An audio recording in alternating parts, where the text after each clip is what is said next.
Good day everyone, Brad here with another mock alternate build from, you guessed it, the 75375 Millennium Falcon. I should have counted before doing this. I think I'm at 21, 22, maybe even 23 alternate builds from this set. And this time, I'm excited to say I've got something entirely new, something from Stargate. I am not familiar with Stargate at all, and this is the, I believe the Daedalus is what it was called. So Daedalus-Class Battlecruiser, battleship. I don't know anything about Stargate, but I did do a lot of homework and watch some videos on this ship so I could make sure I got it as accurate and correct as I could. The main reason I did this one is because there was a lot of requests out there for it. A lot of people wanted to see Stargate, so I thought I'd take a look at what ships they had to offer. And I must say, there's quite a few Stargate ships that look pretty good and I might want to make in the future. I figured I would start with this one though because it was the most popular. So let's take a closer look at some of the details on it. And here we are with the Daedalus-Class Battlecruiser from Stargate Atlantis. Now, I must admit, the funny thing about this ship, when I first saw it, I did not like the look of it. I did not like the design, really anything about it. But, as I was watching more videos on it, looking at more pictures, and as I was building it too, I really like this design. I think it's a very cool ship. Which is kind of funny because Serenity, Firefly, which is my most popular model that I've built ever, I never liked the look of Firefly. And I love that show. I'm a huge fan of the show. But the ship itself, I never liked the look of Serenity. But this one, something I've never even heard of, I really, really like. So, first of all, let's kind of compare it to a few others. Just wanted to pull out some of the other mini-scale ships here. So there's my Halcyon built from the Tantive 4.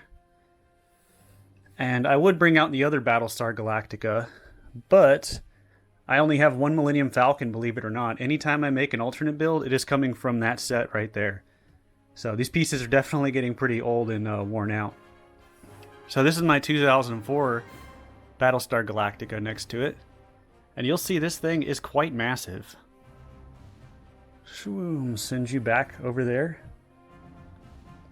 Now, I'll kind of compare a minifigure real quick. Pull out old Captain Quint. Very big ship. Still midi-scale, but big.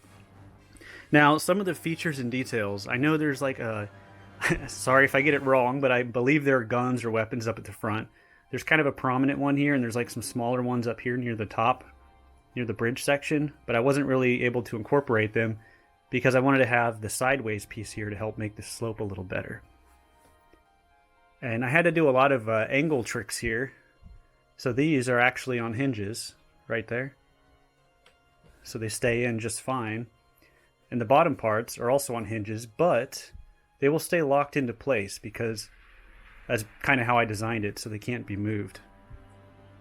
One feature that I was actually really happy with was at the top, it looks like it has these missile launcher areas, and I even counted on the actual ship itself. It looks like there's 8 rows, and I was able to use 8 of these little ingot pieces, which worked out perfectly. So I was really happy with how that turned out. And then moving to the flight deck area, it looked like there was a lot of little guns and things on it, so I kind of added some texture to it. And then you'll see there's like a little island too. Little bridge like for a regular real-life aircraft carrier flight deck. And then for the sides here, where the ships can come in and out, I wanted to keep the sides very thin, because if it was too thick, it might look too blocky. So that's why I used these sideways pieces as well. Now I wanted to make sure I got the back profile correct. There was a lot of really cool pictures of it flying, and when you see it from the back, it actually looks very thin as a ship. At some angles, like especially the front, it looks thicker in the front than it does in the back. So it's a very thin profile, and I made sure to get the engines and everything as accurate as I could. Now coming off the stand here, the stand is the same as the Millennium Falcon stand, except I have the L shape go in the opposite direction again.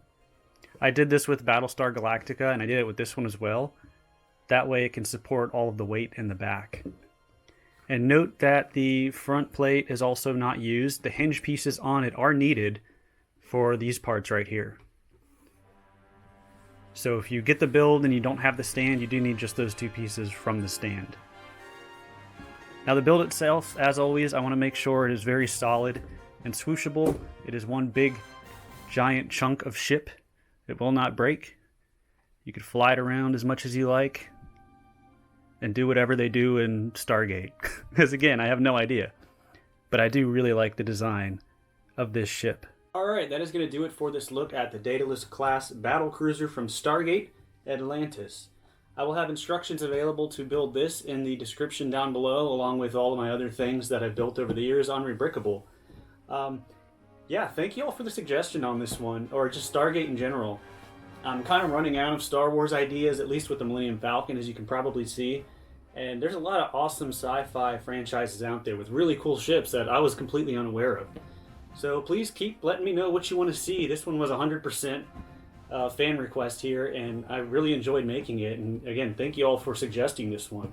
So what do you want to see in the future, particularly from this set? I think I can get a lot more life out of this. I'm going to keep doing this one as long as I can. It's kind of sad to see it go at the end of the year. I believe in December it's retiring. So yeah, I might actually have to get another one myself because again, these bricks are getting pretty old and brittle at this point. So that is going to do it. Thank you all for watching, and I'll see you next time.